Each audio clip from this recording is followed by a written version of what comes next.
দীঘার জগন্নাথ মন্দির পশ্চিমবঙ্গের পূর্ব মেদিনীপুর জেলার জনপ্রিয় পর্যটন কেন্দ্র দীঘায় অবস্থিত একটি নবনির্মিত হিন্দু মন্দির। এটি জগন্নাথ দেবকে উৎসর্গীকৃত এবং পুরীর জগন্নাথ মন্দিরের আদলে তৈরি করা হয়েছে। ইতিহাস ২০১৮ সালে পশ্চিমবঙ্গের মুখ্যমন্ত্রী মমতা বন্দ্যোপাধ্যায় দীঘায় একটি জগন্নাথ মন্দির তৈরির ঘোষণা করেন। ২০২২ সালে এর নির্মাণ কাজ শুরু হয়। ২০২৩ সালের ৩০শে এপ্রিল অক্ষয় তৃতীয়ার শুভ দিনে এই মন্দিরটি জনসাধারণের জন্য উন্মুক্ত করা হয়।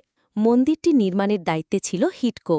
স্থাপত্য ও গঠনশৈলী অনুপ্রেরণা এটি পুরীর জগন্নাথ মন্দিরের স্থাপত্যশৈলী কলিঙ্গ শৈলী অনুসরণ করে তৈরি করা হয়েছে। উপাদান মন্দিরটি রাজস্থানের গোলাপি বেলে পাথর দিয়ে নির্মিত হয়েছে। প্রায় ৮০০ দক্ষ কারিগর এই মন্দির নির্মাণে অংশ নেন, যাদের মধ্যে অনেকে অযোধ্যার রাম মন্দির নির্মাণেও যুক্ত ছিলেন।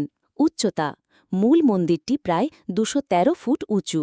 অংশসমূহ পুরীর মন্দিরের মতোই এখানেও ভোগমণ্ডপ, নাটমন্দির, জগমোহন এবং গর্ভগৃহ রয়েছে। দ্বার ৪টি প্রধান দ্বার রয়েছে: সিংহদ্বার, প্রধান প্রবেশদ্বার, ব্যাঘ্রদ্বার, হস্তিদ্বার এবং অশ্বদ্বার। অরুণ স্তম্ভ মন্দিরের সামনে পুরীর মন্দিরের মতোই কালো পাথরের তৈরি ১৮মুখী ৩৪ ফুট লম্বা একটি অরুণ স্তম্ভ রয়েছে, যার মাথায় অরুণের মূর্তি স্থাপন করা হয়েছে। বিগ্রহ গর্ভগৃহে পাথরের তৈরি জগন্নাথ, বলরাম এবং সুভদ্রার বিগ্রহ রয়েছে, তবে পুজো করা হয় নিম কাঠের তৈরি মূর্তিতে। অন্যান্য মন্দিরের মেঝেতে ভিয়েতনামের মার্বেল পাথর ব্যবহার করা হয়েছে। এছাড়াও মন্দিরে লক্ষ্মী মন্দিরও রয়েছে। গুরুত্ব দীঘার এই জগন্নাথ মন্দিরটি পর্যটন কেন্দ্র হিসাবে দীঘার আকর্ষণকে আরও বাড়িয়ে দিয়েছে। এটি শুধুমাত্র পশ্চিমবঙ্গের ভক্তদের জন্যই নয়, দেশের অন্যান্য প্রান্তের মানুষের জন্যেও একটি গুরুত্বপূর্ণ তীর্থস্থান হিসাবে পরিচিতি লাভ করছে। মন্দিরটি দীঘার বাণিজ্য ও অর্থনীতিতেও নতুন সম্ভাবনা তৈরি করেছে। ইস্কন এই মন্দিরের পরিচালনার দায়িত্বে রয়েছে।